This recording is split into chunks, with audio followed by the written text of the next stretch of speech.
Arriveranno a Venezia anche orchestrali e lavoratori di tanti altri teatri italiani per dare manforte ai loro colleghi veneziani e chiedere così la revoca della nomina di Beatrice Venezia, nuova direttrice musicale del Gran Teatro La Fenice a Venezia, e la rimozione del sovrintendente Nicola Colabianchi, entrambi finiti nel mirino della protesta. Hanno già fatto sapere però di non avere alcuna intenzione di recedere e fare marcia indietro, e così lunedì pomeriggio alle ore 15 nel corteo che partirà a piedi dalla stazione ferroviaria di Santa Lucia per arrivare davanti al teatro fino a Campo San Fantin ci saranno lavoratori anche degli altri teatri italiani, segno di una protesta che ha assunto rilevanza nazionale e non solo. L'ultima azione di protesta e di mobilitazione nei giorni scorsi con gli orchestrali veneziani imbavagliati davanti al loro teatro. Siamo qua prima dell'inizio del concerto di questa sera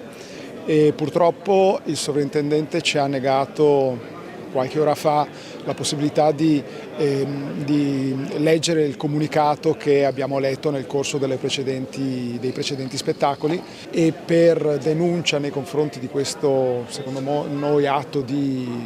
come dire, un po' per cercare di farci tacere, i nostri colleghi che svolantineranno porteranno un bavaglio alla bocca proprio per simboleggiare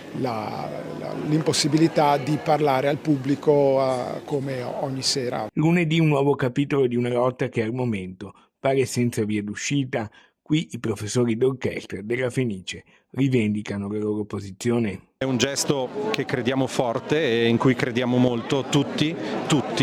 non solo i musicisti, ma tutte le maestranze. Voglio solo dire che stiamo malissimo, io me la sto vivendo molto male questa situazione personalmente, perché non è un bel modo di lavorare, noi siamo qui per suonare. Speriamo che anche questa volta non venga manipolata la nostra intenzione contro la signora Venezzi, ma il nostro concetto rimane sempre quello, la nostra parola rimane sempre quella. Il problema è il curriculum, non è appartenenza politica né nulla. L'Orchestra del Teatro La Fenice e il teatro tutto si merita veramente